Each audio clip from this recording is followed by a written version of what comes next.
มงคลสูตรนี้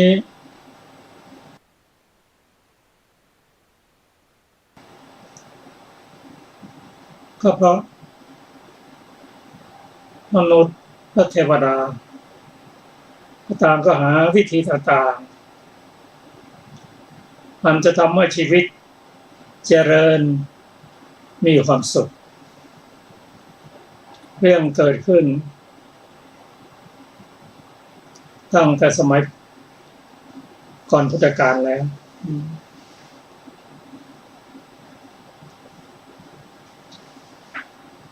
พวกชาวเมืองนั้นเขาก็ต้องเวที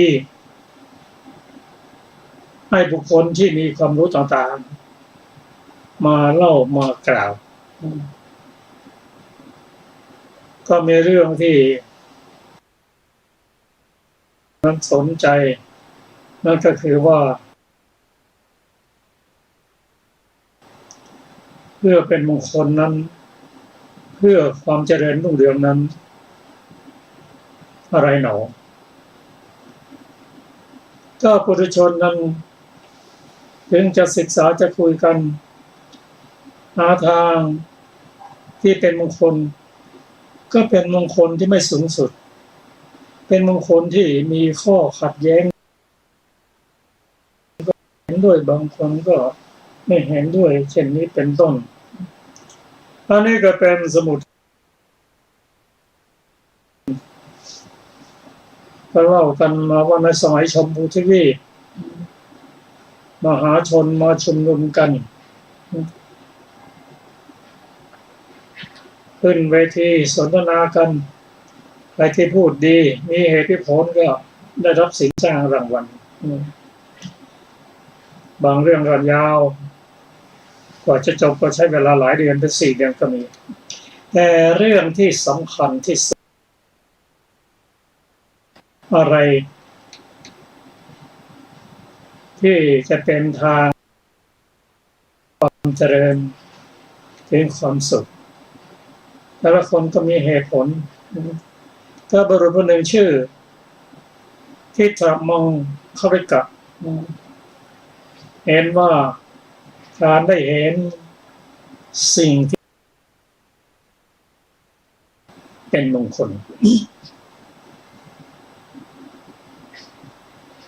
เช่นรูปที่น่าดูน่าชมจะเป็นรูปของบุคคลของสัตว์เช่นนกเป็นต้นหรือต้นไม้อะไร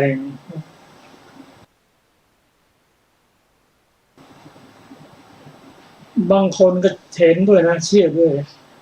บางคนบอกไม่ที่ดีเท่านั้นพอเห็นสิ่งที่ไม่ดีแล้วก็ทำให้ไม่มีการยอมรับกันก็ขัดมาถึงบุคคลที่สองที่ชื่อว่าสุตตมังคลิกะกล่าว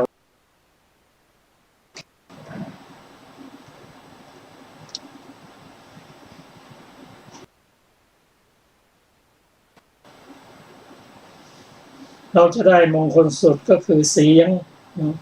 ได้ยินเสียงที่ดีเสียงที่ไพเราะเสียงที่มีเหตุมีผลแม้แต่การบอกเลิกยามเลิกดียามดีวันดีมงคลดีเป็นต้นเพราะฉะนั้นเสียงที่ได้ยินสิ่งที่ดีนั้นเป็นมงคลแต่ไม่ได้กล่าวว่าเสียงที่ไม่ดีเพราะฉะนั้นเมื่อไม่สมบูรณ์บางพวกก็ยอมรับบางพวกก็ไม่ยอมรับพวกไม่ยอมรับก็ขัดแย้งบุคมุตตมังคลิกะกล่าวว่าสิ่งที่เป็นมงคลที่กล่าวมาทั้งสองอย่างนั้นไม่ใช่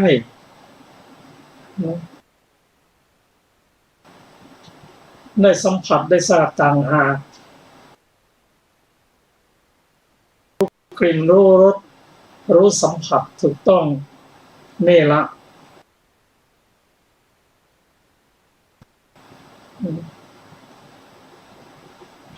บางคนตื่นแต่เช้าได้สูดกลิ่นที่หอมมีดอกประทุมเป็นต้นผักนี่แหละเป็นมงคลแต่อย่างไรก็ตามบางพวกก็ยอมรับบางพวกก็ไม่ยอมรับ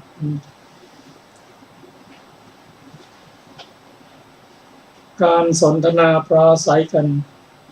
ของบุคคลในชมพูทวีปจะร่วงรู้ไปถึงเทวดาเมื่อชั้นจาตุมขึ้นไปเทวดาก็ปรารถนาเหมือนกันมนุษย์คิดอย่างนั้นเทวดาก็คิดอย่างนั้นและเทวดาเหล่านั้นเรามีผู้ปกครองชั้นเยี่ยมปกครองทั้งสวรรค์ชั้นดาวดึงส์และชั้นจาตุมไปเฝ้าท่านเถิดบางทีท่านจะบอกเราทูลถามอาสกะก็ถามว่าเรื่องเกิดที่ไหนเกิดในเมืองมนุษย์นะพวกเทวดาก็นำไปปรึกษากันแก้ปัญหาไม่ได้พระเรียนตัดว่าท่านเอ๋ยเรื่องของมนุษย์ตอนนี้พระพุทธเจ้าประทับอยู่ที่ไหนประทับโลกมนุษย์นั่นแหละถ้าพวกเธอผ่านละสิ่งที่ไม่ควรละมาหาเราไม่รู้หรอกเอาละให้เราไปเฝ้าทูลถามพระพุทธเจ้าเถิดอันนี้เป็นระยะเวลาที่เขารอมา12 ปีแต่พระอินทร์นั้นกับเทวดาทั้งหลายก็แต่งตั้งทูลถาม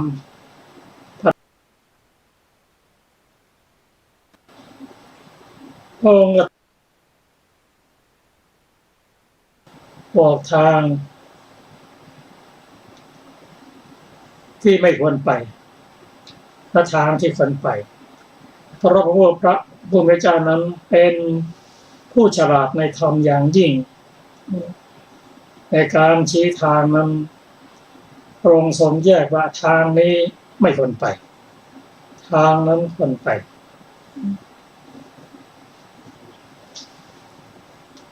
พระองค์ทรงชี้ทางที่ไม่ควรไปก่อนก็ทางไหนที่ไม่ควรไปถ้าไม่รู้ว่าทางที่ควรไปก็ยิ่งเป็นมงคลพอรู้จักทางที่ควรไปแล้วก็ระหว่างทางนั้นก็ควรทำสิ่งที่ดีมีอะไรมั่งวงแสดงไว้หมดตั้งแต่การ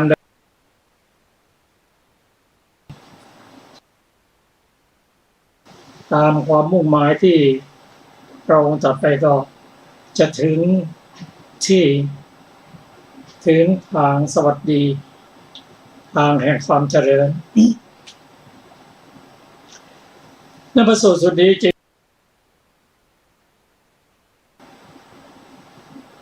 ส่วนต่างๆเป็นนำกัน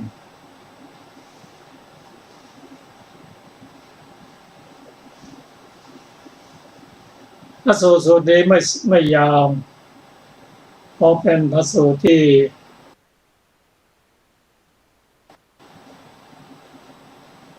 อุทธกนิกายแต่คำอธิบายนั้นละเอียดเมื่อเราได้ศึกษาตลอดก็นำมา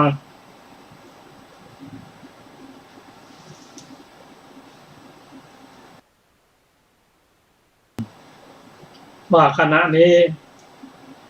เรากำลังอยู่ในจุดไหนของทางที่เป็นมงคลถ้าแม้ออกนอกทางก็กลับเข้ามาในทาง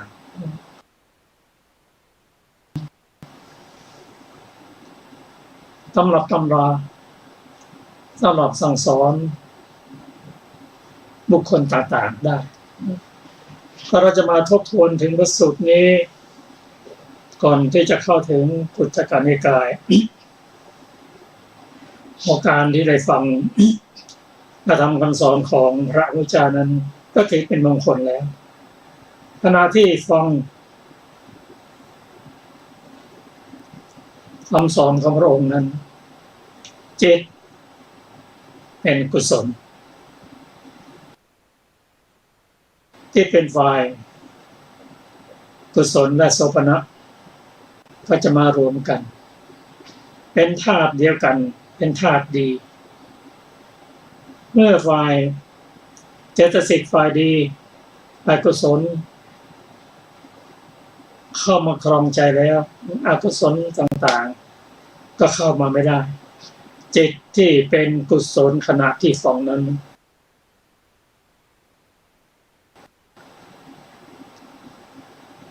แม้อยู่ในที่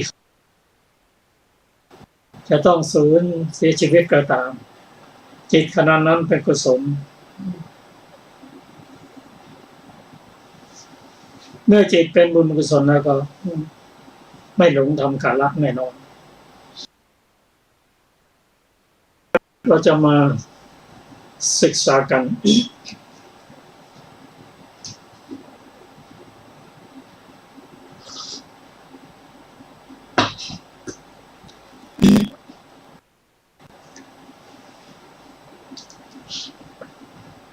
เหตุ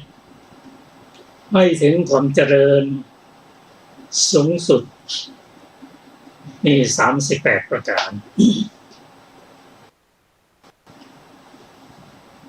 นั่นก็คืออาเสวนาจักพาลนังการไม่คบคนผ่านทั้งหลายบัณฑิตานันจัสเสวนาบูชาจักบูชนียานังการบูชาบุคคลที่คนบูชาเอตัมมังคารมุตตัมมัง3ข้อนี้เป็นมงคลอันสูงสุดปฏิรูปเทสะโสจะการอยู่ในประเทศอันสมควรอุเพจะกตปุญญาตาความเป็นผู้มีบุญอันกระทำไว้ก่อนแล้วในการก่อนอัตตะสัมมาปานิธิจักการตั้งตนไว้โดยชอบธรรมเอตัมมังคารมุตตัมมัง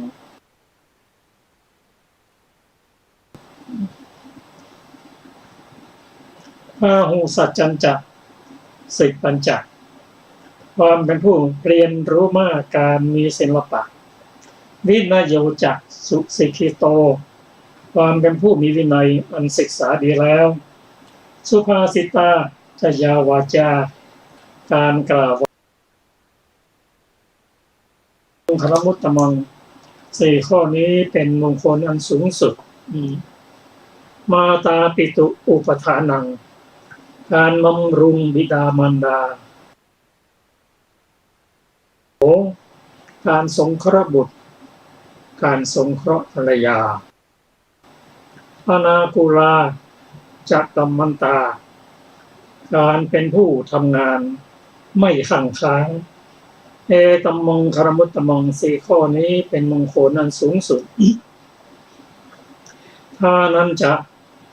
ธรรมจริยาจะการให้ทานการประพฤติธรรมคือกุศลกรรมบท10การสงเคราะห์ญาติทั้งหลายธรรมานี้การทำงานที่ปราศจากโทษเอตัมมังคารมุตตัมมัง4ข้อนี้เป็นมงคลอันสูงสุดอารติวีรติปาปาการงดเว้นจากความชั่วมัชฌัปปนาจสัญญโมการละเว้นจากการดื่มน้ำเมา อัปมาโทจะกัมเมสุการไม่ประมาทในธรรมทั้งหลายเอตัมมังคารมุตตัมมังสามข้อนี้เป็นมงคลอันสูงสุดคารโวจะนิวาโตจะการมีสัมมาคารวะการฉีจากกตัญญูตามีความสันโดษมีความกตัญญูกาเลนะธรรมัสสะขอแผ่กาเลนะธรรมัสสวนังการฟังธรรมตามกาลเวลาเอตัมมังคารมุตตัมมังห้าข้อนี้เป็นมงคลอันสูงสุดขันติจะโสวะจัสตา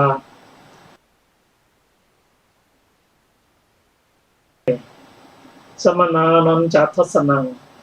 การได้พบเห็นสมณะคือผู้สงบระงับ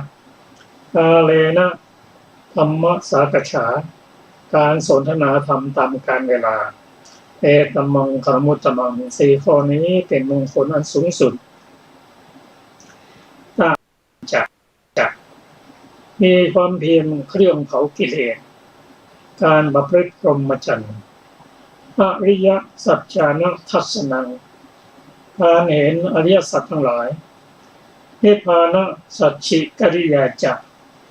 การกระทำคารมุตตัมมังสี่ข้อนี้เป็นมงคลอันสูงสุด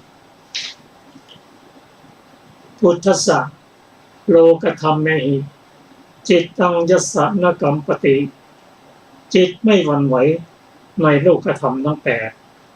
อาโศกังวิรชังเขมังจิตไม่เศร้าโศกจิตหมดทุลีคือกิเลสจิตถึงความเกษมคือปลอดจากโยคะกิเลสทั้งหลายเอตเป็นมงคลอันสูงสุดเอตาทิสานิกัตตวานังสัพพะธรรมปราชิตาสัพพะทัสโสทิงคัจฉันติเทวดาและมนุษย์บัดทำเครื่องให้ถึงความเจริญชนีแล้วย่อมเป็นผู้ไม่พ่ายแพ้ไม่พ่ายแพ้ข้าศึกทุกหมู่เหล่าย่อมถึงความสุขสวัสดีในที่ทุกสถานในการทุกเมื่อตันเตสังมังคารมุตตมังเตข้อนี้เป็นมงคลสูงสุดของเทวดาและมนุษย์ทั้งหลายเหล่านั้นด้วยประการฉะนี้ลำดับต่อไปก็ขอเชิญรับฟังอรรถกถาขอเชิญอาจารย์สุภาครับค่ะสวัสดีค่ะท่านผู้ฟังทุกท่าน บุรุษทั้งสามทิฏฐิมังคลิกะบุรุษก็ไม่อาจทำให้สุตตะมังคลิกะบุรุษและมุตตะมังคลิกะบุรุษยินยอมได้ ทั้งสามฝ่ายนั้นฝ่ายหนึ่งก็ทำอีกสองฝ่ายให้ยินยอมไม่ได้บรรดามนุษย์เหล่านั้นมังคลิกะบุรุษพวกนั้นก็ถือว่ารูปที่เห็นแล้วเท่านั้นเป็นมงคลพวกใดยอมรับคำของสุตตะมังคลิกะบุรุษและมุตตะมังคลิกะบุรุษพวกนั้นก็ถือว่าเสียงที่ได้ยินเท่านั้นเป็นมงคลสิ่งที่ได้ทราบเท่านั้นเป็นปรากฏไปทั่วชมพูทวีปด้วยประการชนี้ภูทวีปถือกันเป็นพวกพากันคิดมงคลทั้งมงคลอารักขเทวดาและมนุษย์พวกนั้นฟังเรื่องนั้นแล้วก็พากันคิดมงคลทั้งหลายเหมือนกันเหล่าภูมิเทวดาเป็นมิตรของเทวดาเหล่านั้นฟังเรื่องจากอารักขเทวดานั้นแล้วก็พากันคิดมงคลอย่างนั้นเหมือนกันอากาสัทธกะเทวดาเป็นมิตรของเทวดาเหล่านั้นจตุมหาราชิกะเทวดาเป็นมิตรของอากาสัทธกะเทวดาเหล่านั้นโดยอุบายนี้ตราบถึงอากานิกเทวดาเป็นมิตรของสุทัสสีเทวดาฟังเรื่องจากสุทัสสีเทวดานั้นแล้วก็ถือกันเป็นพวกพากันคิดมงคลทั้งหลายคิด มงคลได้เกิดไปในที่ทุกแห่งจนถึงหมื่นจักรวาลก็การคิดมงคลเกิดขึ้นแล้วแม้วินิจฉัยว่ามงคลแต่ก็ยังไม่เด็ดขาดจึงตั้งอยู่ถึง12 ปีทั้งมนุษย์ทั้งเทวดาทั้งพรหมหมดด้วยกันเว้นพระอริยสาวกแตกเป็น3 พวกคือมังคลิกะสุตตะมังคลิกะและมุตตะตกลงตามเป็นจริงไม่ได้ว่านี้เท่านั้นเป็นมงคลโกลาหลการแตกตื่นเรื่องมงคลเกิดขึ้นแล้วในโลกขึ้นชื่อว่าโกลาหลมี5คือกัปปะโกลาหลจักกวัตติโกลาหลพุทธโกลาหลมงคลโกลาหลโมนยกาลาโกลาหลบรรดาโกลาหลทั้ง5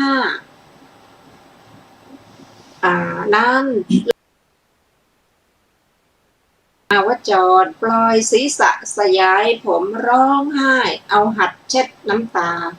นุ่งผ้าสีแดงทรงเพศแปลกๆอย่างยิ่ง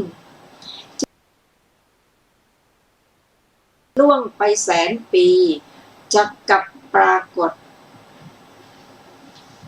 โลกนี้จักพินาศมหาสมุทรจักแห้งมหาปฐพีนี้และขุนเขาสิเนรุจักถูกไฟไหม้จักพินาศจักมีจนถึงพรหมโลกดูก่อนท่านผู้นิรทุกข์ขอท่านทั้งหลายจงพากันเจริญเมตตาไว้เถิดจงพากันเจริญกรุณามุทิตาอุเบกขาไว้เถิดท่านผู้นิรทุกข์จงบำรุงมารดาบิดาจงยำเกรงท่านผู้เป็นผู้ใหญ่ในตระกูลตื่นกันเถิดปะโกลาหลเทวดาชั้นกามาวจรนั่นแหละเที่ยวไปในถิ่นมนุษย์บอกกล่าวว่าล่วงไป100 ปีพระเจ้าจักรพรรดิจักเกิดขึ้นในโลกนี้ชื่อว่าจักรวรรดิโกลาหลส่วนเทวดาชั้นสุดทาวาสประดับองค์ด้วยอาภรณ์พรหมโภคผ้าของพรหมที่พระเศียรเกิดปีติปราโมทย์กล่าวพระพุทธคุณเที่ยวไปในถิ่นมนุษย์บอกกล่าวว่าล่วงไป1,000 ปีพระพุทธเจ้าจักอุบัติในโลกมีชื่อว่าพุทธโกลาหลเทวดาชั้นสุดทาวาสนั่นแหละ รู้จิตของมนุษย์เที่ยวไปในถิ่นมนุษย์บอกกล่าวว่าล่วงไป12 ปีพระสัมมาสัมพุทธเจ้าจักตรัสมงคลนี้ชื่อว่าเทวดาชั้นสุทธาวาสนั่นแหละเที่ยวไปในถิ่นมนุษย์บอกกล่าวว่าล่วงไป7 ปีภิกษุรูปหนึ่งสมาคมกับพระผู้มีพระภาคเจ้า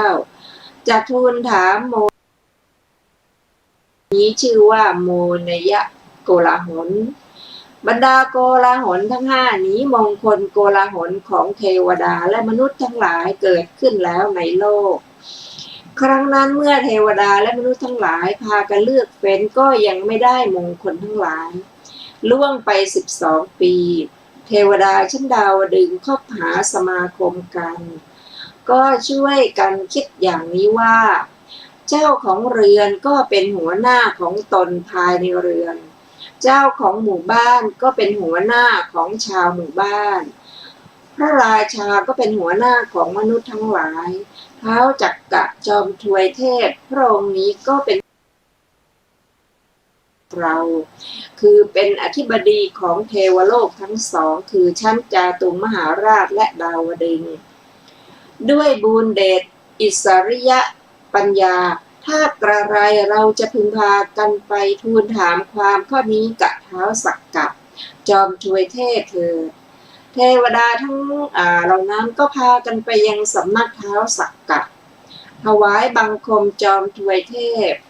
ซึ่งมีพระสรีระมีสิริด้วยอาภรณ์ประจำพระองค์อันเหมาะแก่ขณะนั้น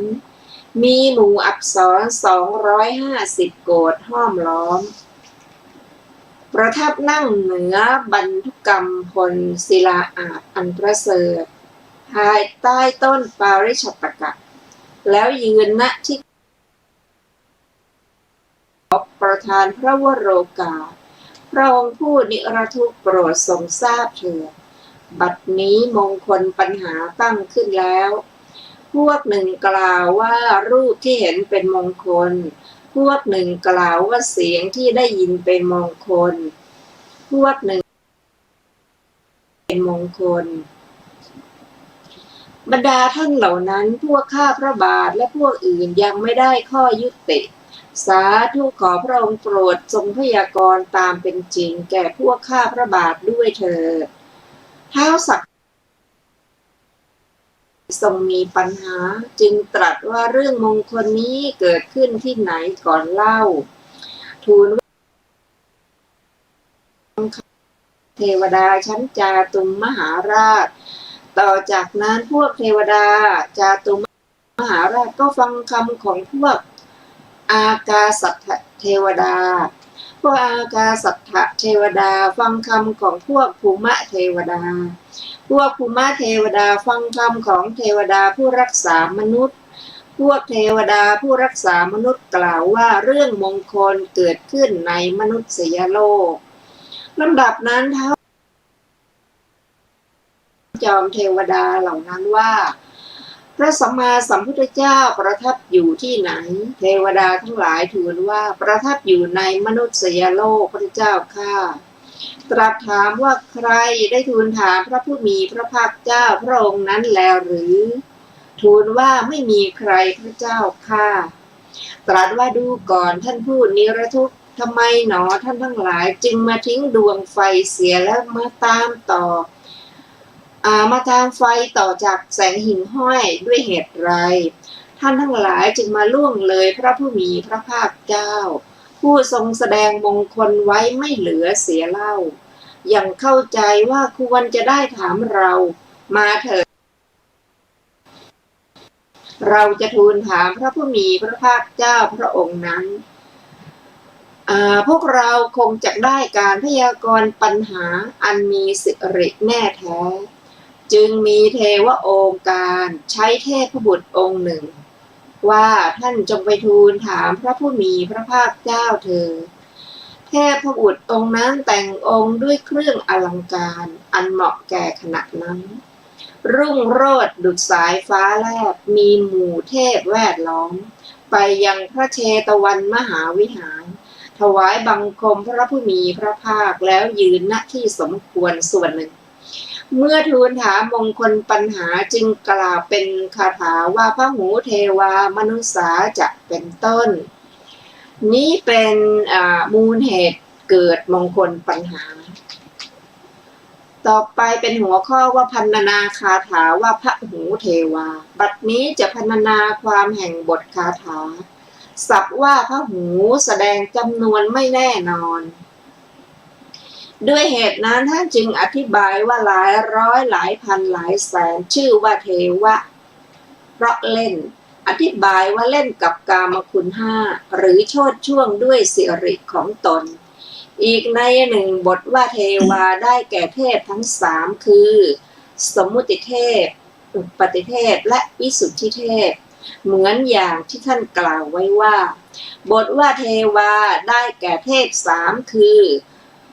สมมุติเทพอุปปัตติเทพวิสุทธิเทพราชเทวีพระราชกุมารตั้งแต่ชั้นจาตุมหาราชิกาและสูงขึ้นไปท่านชื่อเรียกกันว่าพระอรหันต์ชื่อว่าวิสุทธิเทพในเทพทั้งสามนั้นในสูตรนี้ท่านประสงค์เอาอุปปัตติเทพชื่อว่ามนุษย์เพราะเป็นเหล่ากอของพระมนูแต่โบราณอาจารย์กล่าวว่าชื่อว่ามนุษย์เพราะเป็นผู้มีใจสูงมนุษย์เหล่านั้นมีสี่คือชาวชมพูทวีปชาวอัปปรโคยานทวีปชาวอุตรปุรุทวีปชาวปุพพวิเทหทวีปในสูตรนี้ท่านประสงค์เอามนุษย์ชาวชมพูทวีปคนเพราะสัตว์เจริญรุ่งเรืองด้วยคุณเหล่านั้นอธิบายว่า สัตว์ถึงความสำเร็จและความเจริญบทว่าอาจินตยุงแปลว่าคิดกันแล้วได้แก่ประสงค์ปรารถนากระยิมบทว่า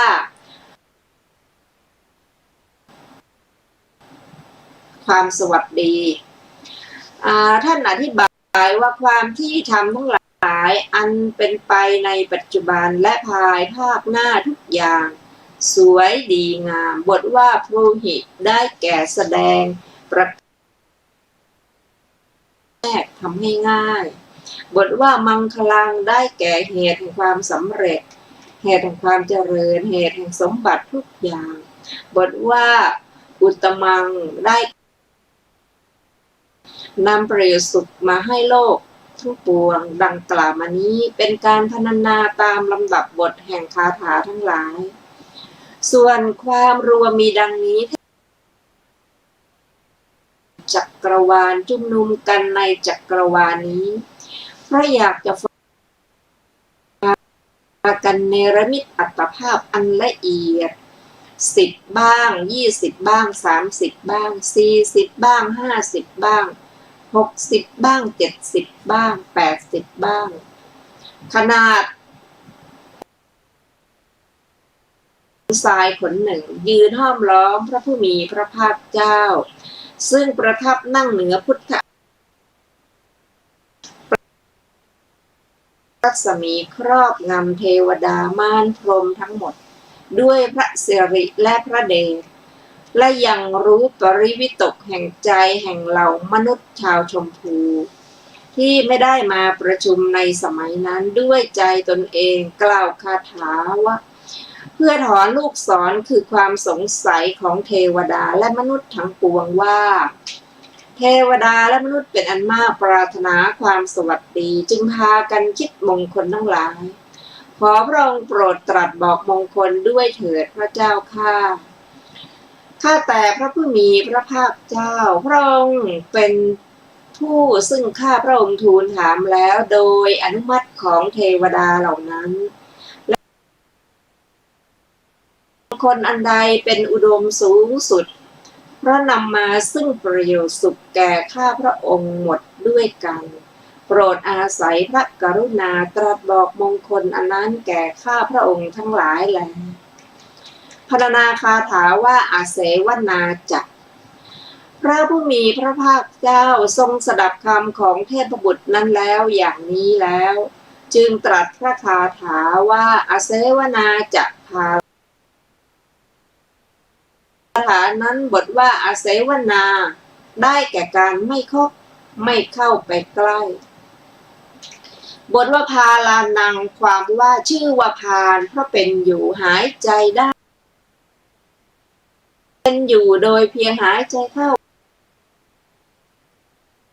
โดยความเป็นอยู่ด้วยปัญญาซึ่งพานเหล่านั้นบทว่าปัณฑิตาว่าบัณฑิตเพราะดำเนินไปอธิบายว่าดำเนินไปด้วยคติคือความรู้ในประโยชน์ที่เป็นปัจจุบันและภายภาคหน้าซึ่งบัณฑิตเหล่านั้นการเข้าความมีบัณฑิตนั้นเป็นสหายมีพร้อมด้วยบัณฑิตนั้นบทว่าบูชาได้แก่การสักการะเคารพนับถือกราบไหว้ยานังปูชะนายานังแปลว่าผู้ควรบูชาบทว่าเอตมังคลมุตตมังความว่าพระผู้มีพระภาคเจ้าทรงประมวลการไม่คบคนพาลหนึ่งไม่คบการคบบัณฑิตหนึ่งการบูชาผู้ที่ควรบูชาหนึ่งทั้งหมดจึงตรัสว่าเอตมังคลมุตตมังท่านถามว่าโปรดตรัสบอกมงคลอันอุดมเถิดท่านจงถือคำนั้นว่ามงคลอันอุดมในข้อนั้นก่อนนี้เป็นการพรรณนาบทแห่งคาถาส่วนการพรรณนาความแห่งบทนั้นพึงทราบว่าพระผู้มีพระภาคเจ้า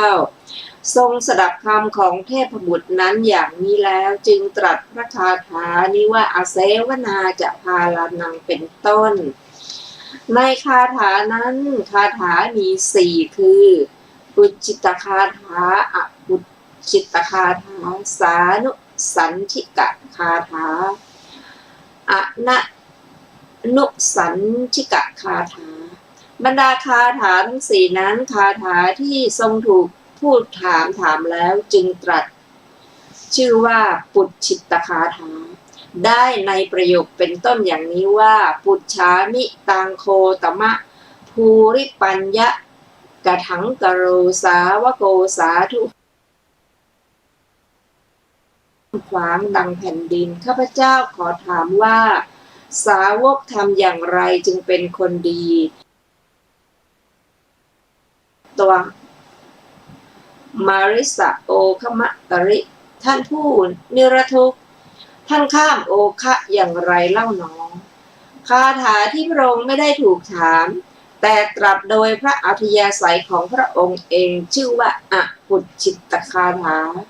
ได้ในประโยคเป็นต้นอย่างนี้ว่ายังปเรสุขโตอาหุตถะริยาอาหุทุกขโตคนอื่นๆกล่าวสิ่งใดว่าเป็นสุขพระอริยทั้งหลายกล่าวสิ่งนั้นว่าเป็นทุกข์คาถาของพระพุทธทั้งหลายแม้ทั้งหมดชื่อว่าสานุสันธิกะคาถาพระบาลีว่าสนิทานาหังภิกขเวธัมมังเทเสสามิดูก่อนภิกษุทั้งหลายเราจักแสดงธรรมมีนี้ท่านคือเหตุดังนี้ที่ชื่อว่าอนัสสุสินทิกถาคาถาไม่มีเหตุไม่มีในศาสนานี้ก็บรรดาคาถาเหล่านี้ดังกล่าวมานี่คาถามีชื่อว่าปุจฉิตคาถาเพราะเป็นคาถาที่พระผู้มีพระภาคเจ้าถูกเทพบุตรทูลถามแล้วจึงตอบก็คาถานี้บอกคนที่ไม่ควรคบในคนที่ควรคบและไม่ควรคบแล้วจึงบอกคนที่ควรคบเปรียบเหมือนบุรุษผู้ฉลาดรู้จักทางรู้จักทั้งที่มิใช่ทางถูกถามถึงทางจึงบอกทางที่ควรละเว้นเสียก่อนแล้วภายหลังจึงบอกทางที่ควรยึดถือไว้ว่าในที่ตรงโน้นมีทางสองแพร่งในทางสองแล้วยึดถือเอาทางมีพระภาคเจ้าเป็นเสมือนบุรุษผู้ฉลาดในทางอย่างที่ตรัสไว้ว่าดูก่อนติสสะคำว่าบุรุษผู้ฉลาดในทางนี้เป็นชื่อของตถาคตอรหันตสัมมาสัมพุทธเจ้าจริงอยู่ตถาคตอรหันตสัมมาสัมพุทธเจ้านั้นฉลาดรู้โลกนี้ฉลาดรู้โลกอื่นรู้ทั้งมิใช่หินมัจจุฉลาดรู้บ่วงมารฉลาดรู้ทั้งมิใช่บ่วงมารเพราะฉะนั้นพระผู้มีพระภาคเจ้าเมื่อตรัสบอกถึงบุคคลที่ไม่ควรคบก่อนจึงตรัสว่าการไม่คบคนพาลการคบบัณฑิตความจริงคนพาลทั้งหลายไม่ควรคบไม่ควรเข้าใกล้เหมือนทางที่ควรละเว้นแต่นั้นก็ควรคบควรเข้าใกล้แต่บัณฑิตเหมือนทางที่ควรยึดถือไว้ผู้ทักท้วงกล่าวว่าก็เพราะเหตุไรพระผู้มีพระภาคเจ้าเมื่อตรัสมงคลจึงตรัสการไม่คบพาลและการคบบัณฑิตก่อนขอชี้แจงดังนี้เพราะเหตุที่พวกเทวดาและมนุษย์ยึดความเห็นว่ามงคลในสิ่งที่เห็นแล้วด้วยการคบพาลทั้งการคนฉะนั้นพระผู้มีพระภาคเจ้าเมื่อทรงติเตียนการสมคบกับคนที่มิใช่กัลยาณมิตรซึ่งหักรานประโยชน์ทั้งโลกนี้และโลกหน้าและทรงสรรเสริญการสมาคมกับกัลยาณมิตรซึ่งให้สำเร็จประโยชน์ในโลกทั้งสองจึงตรัสการไม่คบพาลและการคบบัณฑิตก่อนซึ่งแก่เทวดาและมนุษย์เหล่านั้น สัตว์ทั้งหลายทุกประเภทผู้ประกอบด้วยอกุศลกรรมบทมีปาณาติบาตจำนวนพาลและบัณฑิตนั้นพาลเหล่านั้นจะรู้ได้ก็ด้วยอาการทั้งสามเหมือนอย่างที่พระผู้มีพระภาคเจ้าตรัสไว้พระสูตรว่าดูก่อนภิกษุทั้งหลายพาลลักษณะของพาลสามเหล่านี้อันหนึ่งครูทั้งหกเป็นต้นและสัตว์อื่นๆเห็นปานนั้นเหล่านั้นคือเทวทัตโกกาลิกะกตะโมทกะติสะขันธาเทวีบุตรสมุทททัตตะนางจินจะมานวิกาเป็นต้นและพี่ชายของทีฆวิทะครั้งอดีตพึงทราบว่าพาลเราคนที่ทำตามคำของตนให้พินาศด้วยทิฏฐิคตะความเห็นที่คนถือไว้ไม่ดีดังเรือนที่ถูกไฟไหม้วิทะล้มลงนอนหงายด้วยอัตภาพประมาณ60 โยชน์ถึงพุทธันดรและเหมือนตระกูล500 ตระกูลของพี่ชายของทีฆวิทะนั้นเข้าอยู่ของพี่ชายของทีฆวิทะนั่นแหละหมกไหม้อยู่ในมหานรกฉะนั้นสมไว้ดังนี้ว่าดูก่อนภิกษุทั้งหลายไฟลามจากเรือนไม้อ้อหรือเรือนหน้าย่อมไหม้แม้เรือนยอดซึ่งฉาบไว้ข้างๆนอกข้างในกันลมได้ลงกลอนสนิทปิดหน้าต่างก่อนภิกษุทั้งหลายภัยทุกนั้นเหมือนกันภัยเหล่านั้นทั้งหมดเกิดจากพาลไม่เกิดจากบัณฑิตอุปัฏฐวะทุกอย่างย่อมเกิดอุปสรรคทุกอย่างย่อมเกิดไม่เกิดจากบัณฑิตดูก่อนภิกษุทั้งหลายดังนั้นแลพาลเป็นภัยบัณฑิตไม่เป็นภัยไม่พาลเป็นอุปสรรคบัณฑิตไม่เป็นอุปสรรคดังนี้อันหนึ่งพาลเสมือนปลาเน่าใบไม้ที่ห่อปลาเน่าย่อมประสบภาวะที่วินยูชนทอดทิ้งและรังเกียจสมจริงดังที่พระผู้มีพระภาคเจ้าตรัสไว้ว่าปูติมัจฉังกุสักเคนะโยนโรอุปนายติกุสาปิปูตีวายันติเอวังพาลูปะเสวนานรชนผู้ใดผูกปลาเน่าด้วยปลายหญ้าคาแม้หญ้าคาของนรชนผู้นั้นก็มีกลิ่นเน่าฟุ้งไปด้วยการคบพาลก็เป็นอย่างนั้นอันหนึ่งเล่าเมื่อเท้าสักกะจอมทวยเทพประธานพรแก่กิตติบัณฑิตปัสเสนะสุเนนะจะพาเลนะสังวเสพาเลนะลันลาปสันลาปังนะกเรนะจะโรจะเยไม่ควรพึงไม่ควรอยู่ร่วมกับพาลและไม่ควรชอบใจท้าวสักกะตรัสถามว่าอินุเตอักรังพาโลวัฏกัสสปะการนังเกนะกัสสปะภาลัสสะทัสนังนาภิกังคสิท่านกัสสปะทำไมหนอพาลจึงไม่เชื่อท่านโปรดบอกเหตุมาสิเพราะเหตุไรท่านจึงไม่อยากเห็นพาลนะท่านกัสสปะอกติบัณฑิตคนปัญญาสามย่อมแนะนำข้อที่ไม่ควรธุระการแนะนำเขาก็แสนยากเพราะเขาถูกว่ากล่าวโดยดีก็โกรธพาลนั้นไม่รู้จักวินัยการไม่เห็นเขาเสียได้ก็เป็นการดี พระผู้มีพระภาคเจ้าเมื่อทรงติเตียนการคบพาลโดยอาการทั้งปวงอย่างนี้จึงตรัสว่าการไม่คบพาลเป็นมงคลบัดนี้เมื่อทรงสรรเสริญการคบบัณฑิตจึงตรัสว่าการคบบัณฑิตเป็นมงคลสัตว์ทุกประเภทผู้ประกอบด้วยกุศลกรรมบท10มีเจตนางดเว้นปาณาติบาตเป็นต้นชื่อว่าบัณฑิตในจำพวกพาลและบัณฑิตนั้นบัณฑิตทั้งสามเหมือนอย่างที่พระผู้มีพระภาคเจ้าตรัสไว้พระสูตรว่าดูก่อนภิกษุทั้งหลาย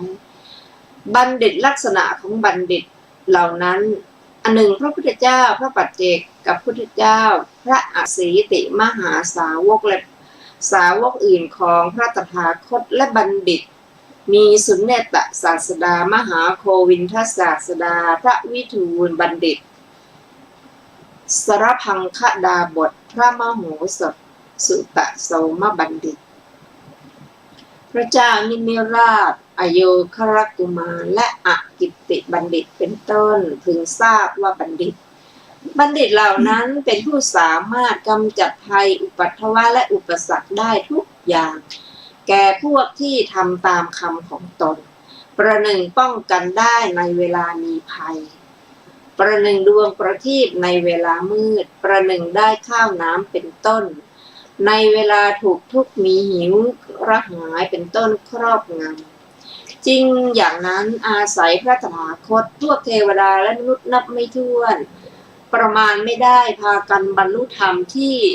เป็นที่สิ้นอาสวะดำรงอยู่ในพรหมโลกดำรงอยู่ในเทวโลกเกิดในสุคติโลกตระกูล 80,000 ตระกูลทำจิตให้เลื่อมใสในพระสารีบุตรเถระและบำรุงพระเถระด้วยปัจจัยก็บังเกิดในสวรรค์ตระกูลทั้งหลายทำจิตให้เลื่อมใสในพระมหาสาวกทั้งปวงนับตั้งแต่พระมหาโมคคัลลานะพระมหากัสสปะเป็นต้นไปก็อย่างนั้นเหมือนกันสาวกทั้งหลายของสุเนตศาสดาบางพวกก็เกิดในพรหมโลกบางพวกก็เข้าเป็นสหายของเหล่าเทพชนปรนิมมิตวสัพวัตตีบางพวกก็เข้าเป็นสหายของคฤหบดีมหาศาลได้ตรัสไว้อย่างนี้ว่าดูก่อนภิกษุทั้งหลายไม่มีภัยแต่บัณฑิตไม่มีอุปัฏฐวะแต่บัณฑิตไม่มีอุปสรรคแต่บัณฑิต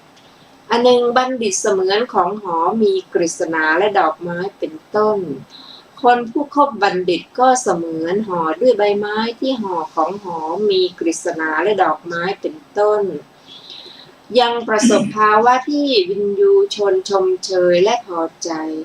แม้พระผู้มีพระภาคเจ้าก็ได้ตรัสไว้ดังนี้ว่าใบไม้แม้ใบไม้ของนรชนผู้นั้นก็ส่งกลิ่นหอมฟุ้งการคบบัณฑิตก็เหมือนจอมทวยเทพประทานพรแก่อากิติบัณฑิตก็กล่าวว่าควรคบบัณฑิตควรพบบัณฑิตควรฟังบัณฑิตควรอยู่ร่วมกับบัณฑิตควรทำการสนทนาปราศัยกับบัณฑิตและควรชอบใจบัณฑิตนั้นท้าวสักกะจอมทวยเทพตรัสถามว่าท่านกัสสปะทำไมหนอบัณฑิตจึงไม่ทำต่อท่านเหตุไรหนอท่านจึงอยากพบบัณฑิตนะท่านกัสสปะแนะนำเรื่องที่ควรแนะนำไม่จูงคนไปในกิจมิใช่ธุระแนะนำเขาก็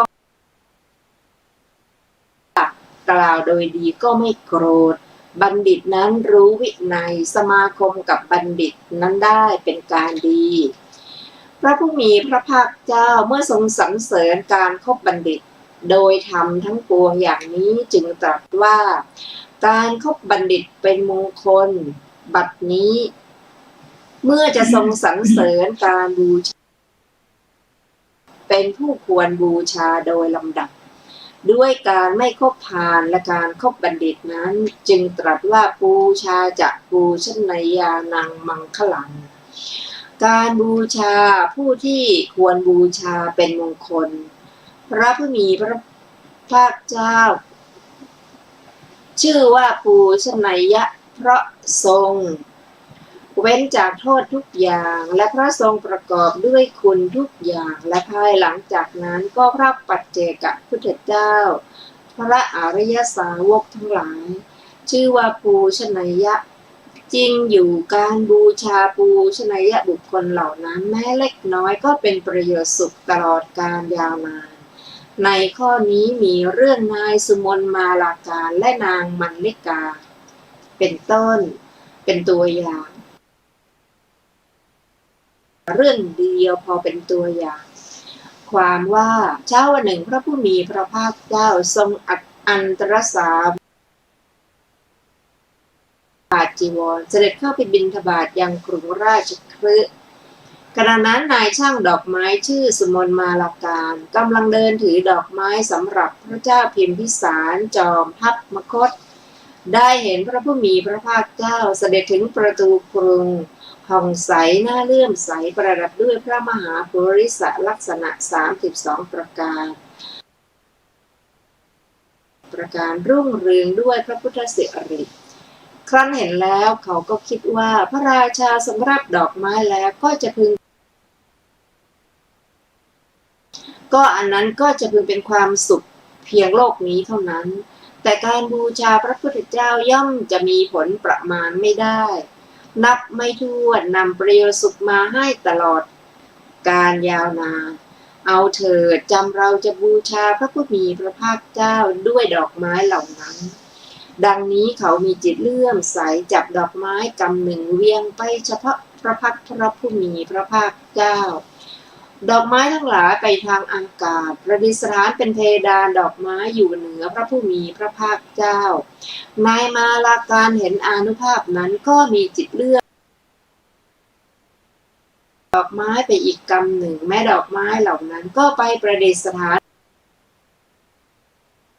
การเวียงดอกไม้ไป8 กำอย่างนี้ดอกไม้เหล่านั้นก็ไปประดิษฐานเป็นเรือนยอดดอกไม้พระผู้มีพระภาคเจ้าประทับอยู่ในเรือนยอดมหาชนก็ชุมนุมกันพระผู้มีพระภาคเจ้าทอดพระเนตรเห็นนายมาลาการก็ทรงทำอาการแย้มให้ปรากฏพระอานนท์เถระก็ทูลถามถึงเหตุที่ทรงแย้มด้วยคิดว่าพระพุทธเจ้าทั้งหลายไม่มีเหตุไม่มีปัจจัยจะไม่ทรงแย้มให้ปรากฏ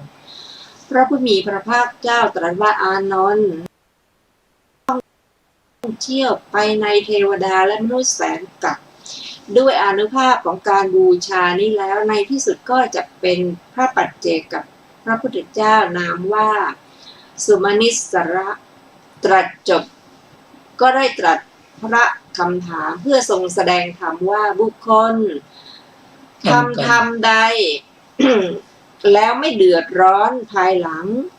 บุคคลใจดีเอิบอิ่มแล้วดีจบคาถาศัพท์ 84,000 ได้บรรลุธรรมการบูชาปูชนียบุคคลเหล่านั้นแม้เล็กน้อยพึงทราบว่ามีประโยชน์สุขตลอดการยาวนานด้วยประการฉนี้ท่านผู้ฟังที่เคารพค่ะวันนี้รายการของศึกษาธรรมศึกษาพระพุทธศาสนาตามพระไตรปิฎกนะคะก็หมดเวลาลงแล้วค่ะเราจะมาศึกษาในวันอาทิตย์หน้าเวลาเดียวกันนี้ขอบคุณท่านผู้ศึกษาร่วมกันนะวันนี้ก็ลาไปก่อนนะคะสวัสดีค่ะสวัสดีครับ